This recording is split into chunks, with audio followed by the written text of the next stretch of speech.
বেলঘরিয়ায় ব্যবসায়ীকে টাকা চেয়ে হুমকির অভিযোগ কামারহাটি পুরসভার কাউন্সিলর শ্রীতমা ভট্টাচার্যের বিরুদ্ধে। আরো একটা বড় খবর, বেলঘরিয়ায় ব্যবসায়ীকে টাকা চেয়ে হুমকির অভিযোগ কামারহাটি পুরসভার কাউন্সিলর শ্রীতমা ভট্টাচার্যের বিরুদ্ধে। বেলঘরিয়া থানায় অভিযোগ দায়ের ওই ব্যবসায়ীর। কামারহাটি পুরসভার 28 নম্বর ওয়ার্ড শ্রীপল্লী এলাকায় অমিত কুমার সাহা নামে এক ব্যবসায়ীর কাছে তোলা চাওয়ার অভিযোগ কাউন্সিলরের বিরুদ্ধে। টাকা দিতে অস্বীকার করলে ওই ব্যবসায়ীকে হুমকি দেওয়া হয় বলে অভিযোগ।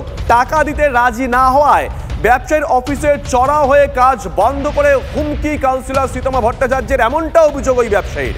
বাধ্য হয়ে ব্যবসায়ী লোক মারফত তার বাড়িতে টাকা পৌঁছে দেন।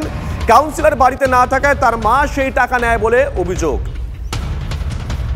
টেলিফোন আমাদের সঙ্গে রয়েছেন আমাদের সহকর্মী অনন্ত। অনন্ত, এই ঘটনা মানে এটা কি হঠাৎই ঘটলো নাকি অনেক দিন ধরেই ঘটছে? কাউন্সিলরের তরফ থেকে কোনো রিয়াকশন পাওয়া গেছে?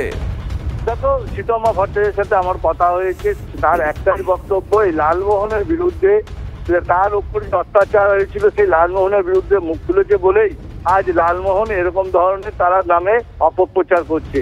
কিন্তু লালমোহন জোর গলায় বলছে, লালমোহন কিন্তু অর্থাৎ অমিত সাহা অর্থাৎ তৃণমূল নেতৃত্ব, তৃণমূলের নেতা 28 নম্বর ওয়ার্ডে, সে কিন্তু থানায় অভিযোগ দায়ের করেছে এই টাকা নেওয়ার ব্যাপারে। দেখো, একটা দলের কাউন্সিলর, দলের নেতা, সে অভিযোগ করছে কোথায়? বেলঘরিয়া থানায়। কার বিরুদ্ধে করছে? না, কাউন্সিলরের বিরুদ্ধে করছে। কাউন্সিলর কি অভিযোগ আনছে? তাকে হেনস্থা, তাকে ক্লাবে গেলে, আগের দিন তাকে ক্লাবে গিয়েছিল, সে ক্লাবে যাওয়ার সময় তাকে হেনস্থা করেছে, তাকে গালিগালাজ করেছে। দেখো, এই যে গোষ্ঠী কোন্দল, এই যে তৃণমূলের যে গোষ্ঠী কোন্দল কামারহাটিতে, এটা যে প্রকট হচ্ছে, আরো প্রকাশ্যে বেরিয়ে পড়ছে। যে দেখো, গোষ্ঠী কোন্দলের এক এক রকম দিক হতে পারে, কিন্তু এই রকম অভিযোগ, এই অভিযোগগুলো তো যে কোনো রাজনৈতিক দলকে অস্বস্তিতে ফেলতে বাধ্য। অনন্ত, নজর রাখো। ওই ব্যবসায়ী কি বলেছেন তার বক্তব্য শোনাই, ব্যাক টু ব্যাক শোনাবো। কাউন্সিলর তিনি কি বলছেন? দীর্ঘদিন ধরে আমাকে হুমকি টুমকি দিয়ে টাকা পয়সা নিচ্ছে। দীর্ঘদিন এরকম করতে করতে লাস্টে আমি উপায় না পেয়ে লাস্টে থানায় লিখিত কমপ্লেন জানাই, কোর্টে 107ও করি, আমার নিজের সুরক্ষার জন্য এবং আমার ফ্যামিলির সুরক্ষার জন্য এবং কর্মচারীদের সুরক্ষার জন্য। যখন তখন রাত বেরাত অফিসের মধ্যে ঢুকে যায়, তার ভিডিও ফুটেজও আছে। সেই টাকা বলছে আমি বাড়িতে নেই, আমার মার হাতে টাকা দিয়ে আসো। তার মার হাতে টাকা গুনে দিয়ে আসা হয়েছে, তার মা টাকা গুনে নিচ্ছে, সেই ভিডিও ফুটেজও আমার কাছে আছে। এইভাবে হুমকি দিয়ে টাকা না দিলে, আজকে রাত্রের মধ্যে টাকা না দিলে পরে ব্যবসার ক্ষতি করে দেবো, ব্যবসার এই করে দেবো, ব্যবসার ওই করে দেবো, এরকম বিভিন্ন রকমভাবে বিভিন্ন আমার কাছে ভিডিও রেকর্ডিংও আছে, ভয়েস রেকর্ডিংও আছে। বিভিন্ন রকমভাবে আমাকে ঠেটকা মারি, আমি খুব আতঙ্কিত। আমার মাকে ওরা দিয়ে গেছে, কিন্তু সেটা আমার টাকা নয়। আমি আপনাকে অ্যামাউন্টটাও দরকার হলে সমস্ত ডিটেলসটা আপনাকে দিয়ে দেবো। আপনার যদি প্রয়োজন পড়ে আমি আপনাকে সমস্তটা দিয়ে দেবো, তাতে আমার কোনো ভয় নেই।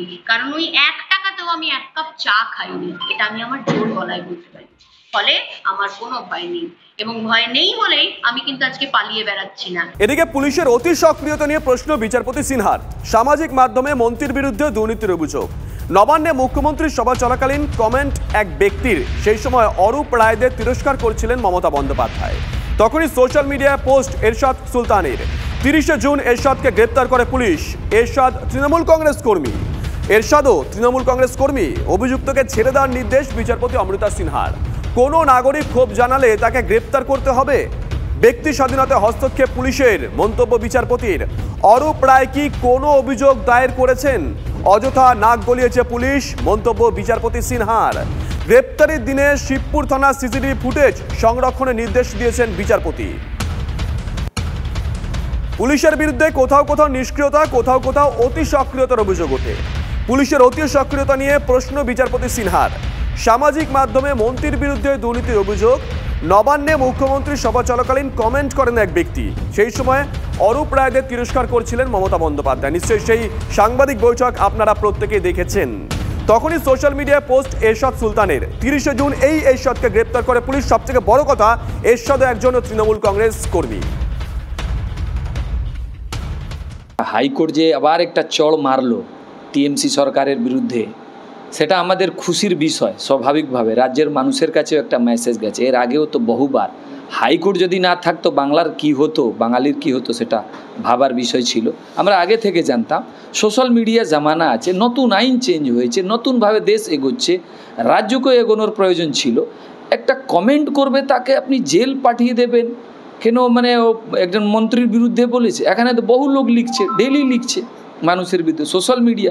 ফ্রিডম অফ এক্সপ্রেশন কোথায় তাহলে থাকলো? এবার কুণাল ঘোষের বিরুদ্ধে মানহানির মামলা রাজ্যপালের। দুই বিধায়ক সায়ন্তিকা ও রেয়াত হোসেন সরকারের বিরুদ্ধে মামলা বোসের, পাল্টা ক্যাভিয়েট দাখিল করেছেন কুণাল ঘোষ ও দুই বিধায়ক।